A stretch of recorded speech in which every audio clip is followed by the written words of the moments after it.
কুষ্টিয়ার ভেড়ামারায় পদ্মায় পানি বাড়ার সাথে সাথে দেখা দিয়েছে তীব্র ভাঙন। গত এক সপ্তাহ ধরে উপজেলার বাহিরচর ইউনিয়নের মুন্সিপাড়া, ১২ মাইল টিকটিকিপাড়া ও মোসলেমপুর ও আশপাশের প্রায় ৬ কিলোমিটার এলাকায় এই ভাঙন শুরু হয়েছে। তীব্র ভাঙনে নদীগর্ভে বিলীন হয়ে যাচ্ছে ফসলি জমি। মারাত্মক হুমকির মুখে রয়েছে বিভিন্ন শিক্ষা প্রতিষ্ঠান, বসতভিটা, বাণিজ্যিক প্রতিষ্ঠানসহ পদ্মা নদী রক্ষা পাউবইয়ের বেড়িবাঁধ।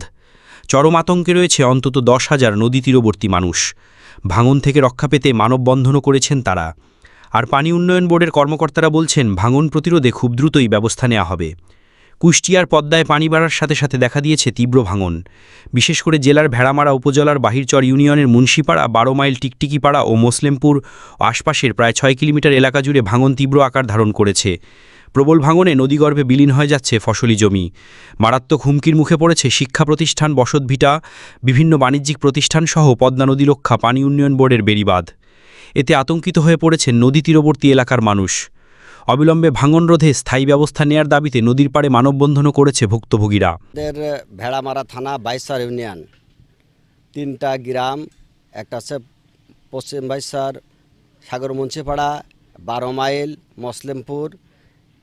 এই 3টা গ্রাম নদীগর্ভে অনেক ফসলি জমি, শ্মশান ছিল, গরুস্থান ছিল, গ্রাম ছিল। এটা আস্তে আস্তে ভাঙতে ভাঙতে সব নদীগর্ভে বিলীন হয়ে গেছে। আজ 10 বছর ধরে যে নদী ভাঙেছে, নদী গর্ভ গেছে, যে চর গনে বিলীন হয়ে গেছে। আর এখন যদি যেটুকু আছে এইটুকু যদি না রক্ষা হয়, তাহলে 50,000 বাড়িঘর বিলীন হয়ে যাবে, নদী গর্ভে চলে যাবে। এখান থেকে 12 মাইলের থেকে শুরু করে 4 মাইল, 5 মাইল পর্যন্ত এই নদী গর্ভে সব চলে যাবে।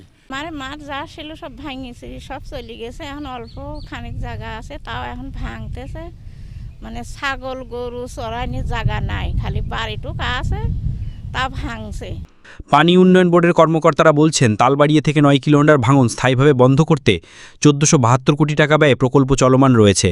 এর অপর পাড়ে বাহিরচর ইউনিয়নের মুন্সিপাড়া ও টিকটিকিপাড়া এবং এর আশপাশের এলাকায় রূপপুর পারমাণবিক বিদ্যুৎ প্রকল্পের কারণে ভাঙন দেখা দিয়েছে। যে আমাদের তালবাড়িয়া যে এলাকাটা আছে, সেই এলাকাটা আমাদের একটা প্রকল্প চলমান। এই প্রকল্পের আওতায় প্রায় 9 কিলোমিটার আমরা স্থায়ী প্রতিরক্ষামূলক কাজ বাস্তবায়ন কাজ করছি, বাংলাদেশ সেনাবাহিনী এবং পানি উন্নয়ন বোর্ড মিলে। তো এর আপার পাড়ের যে অংশটা মুন্সিপাড়া এবং টিকটিকিপাড়া, বাহিরচর ইউনিয়নের ভেড়ামারার উপজেলার এই এলাকাগুলোতে সম্প্রতি সময় দেখা যাচ্ছে যে রূপপুর পারমাণবিক বিদ্যুৎ কেন্দ্রের অপর পাটে গ্রহণ নির্মাণ করার কারণে এই এলাকাগুলো এখন ভাঙন সংগঠিত হচ্ছে। কোনো আশ্বাস নয় দ্রুত ভাঙন রোধে স্থায়ী পদক্ষেপ নেবে সরকার, এমনটাই দাবি নদী পাড়ের মানুষের।